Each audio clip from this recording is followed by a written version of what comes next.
nandito ko ngayon sa Judds Fair. Ayan. Kasi may isa kong gusto gawin dito. Parang gusto ko i-tick off sa bucket list ko yung makakain ng hilaw na hipon. Yung live na shrimp. So ngayon, anong oras na dito? Going 11 o'clock. Buhay pa dito. Ang dami pang benta. Mga ganyan. Hanapin ko yung live na shrimp. Last time kinain ko yung hilaw na crabs. Oh my gosh, grabe ang kanilang wait lang. Grabe ang attention span ko. Pagkain yun ng ibang tao. Nakichismis tayo. Last time kumain ako ng hilaw na crabs kasi yun ang lagi ko nakita as a foodie mukbang girl. Yan lang laman ng aking newsfeed. Meron nagkain ng mga crab na hilaw. Yan lagi kong napapanood. Oh my God, merong malalaki na lobster. Hindi klaro.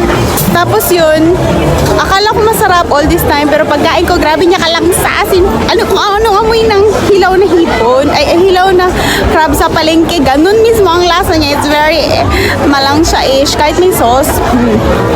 So ngayon, sana yung raw na shrimp na yung jumping shrimp, sana giving siya. So hanapin ko muna siya. Yan yung raw crab na sabi ko na kinain ko na ang baho. Hindi siya mabaho. Talaga siya, amoy crab siya na hilaw.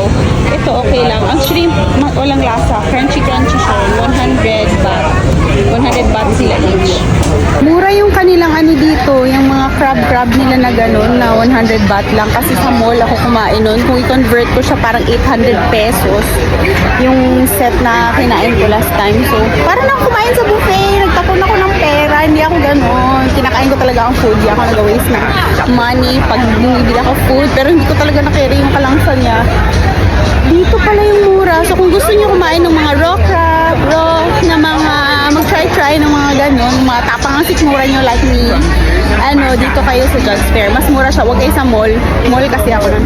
Tapos ito, meron yung mga pakita ko ha, wait lang. Ayan, meron yung mga scorpion, yung mga crickets, yung mga ganyan. Actually, gusto ko yung tikman, pero, ito, ano ba? Hindi pa na utak ko. Merong mga dito, marijuana. Legal ata dito. Ayan o. Mga hemp users. Asa na ba ako? Flight of ideas yan, girl. Wait lang. Asa ba nawawala na ako? Naglalakad ako.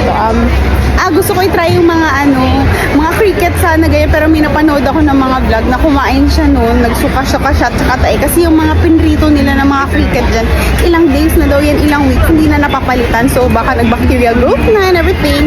So hindi ko naman ka-i-risk, kahit matapang yung sikmura ko, hindi ko kaya i-risk yung aking gut health for that. Pero hindi naman ako nagdidiri kumain ng mga ganun, mga uod-uod. Okay lang ako sa mga ganun. O ganyan, may mga hipon, may mga shell. Dito na naman yung mga hilaw na sabi ko, this is my favorite. Salmon, yan. Kaya matapang ata ang sikmura ko kasi kahit kumain ako ng isang buong salmon na hilaw, I can live with it. Meron ako last meal sa Earth, simba ko, hindi pa naman ako saan ako ni Lord. Yun ang gusto ko, salmon na raw. I love it. Yun ang kainin ko sa huling araw ko. Simba ko naman, palayo. So far, wala pa ako nakikita ng jumping shrimp. Baka sarado na. Yan ang mga uod-uod. Yung tawag doon? Scorpion. Sarap siguro yan. Nakakain ako before yung uod. Yung superworm. Superworm ba yun? Sarap. Lasang betchin lang siya. So, hindi mo naman malasahan yung crispy siya, tas betchin, tas fried. Ganyan lang ang lasa niya. Dami talagang hilaw-hilaw dito. Sana hindi na ako kumain nun. Yung sa mall, lugi ako. So, durian dito, mga nasa 250 baht. So, magkano lang? Mga 320 pesos isang buto lang. Pero hindi naman mabaho ang kanilang, ano kung may pa-fritters? What is this? Beef? Oh, beef? Beef tripe? Beef intestine daw. Try natin. Thank you! Tapos-tap. Delicious! I like it! Thank you! Ang sarap!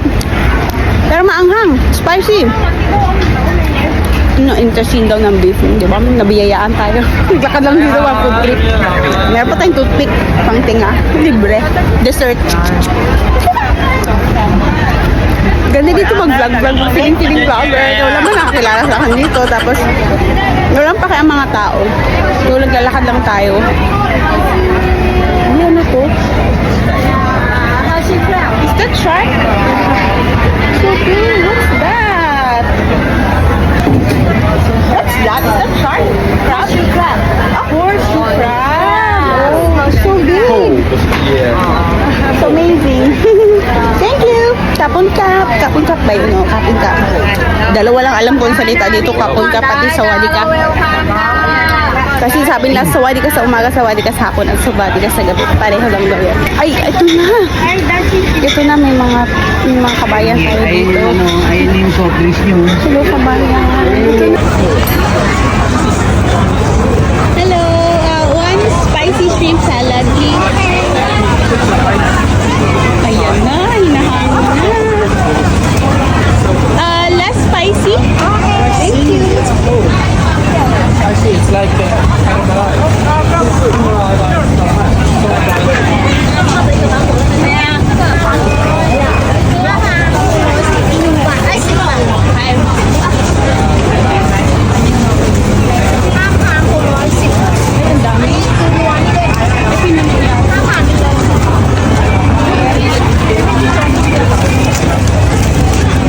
Thank you!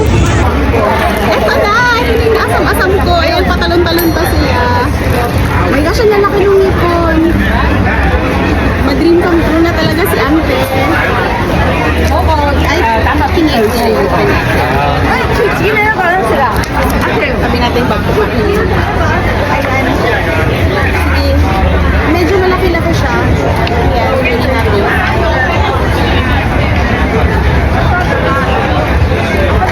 Wala namang amoy. So far, okay na. Okay naman. Ready? One. Ay, my gosh. Ay, namatay na sila sa dami ng ng betchin. Uy, pero wait, lumalon siya. Ganito na lang. 1, 2, 3, go. Sarap lang. Bala kayo dyan mag-jump-jump. Sorry ha. May rest in peace and my family. Pero, may mga tusok-tusok lang yung ipon. Masarap siya, hindi masyado maanghang. Kung gusto niyo magkain ng ganito, mag-request kayo na less spicy lang. Kasi sa mga video sa papanood ko, super anghang yung kanila.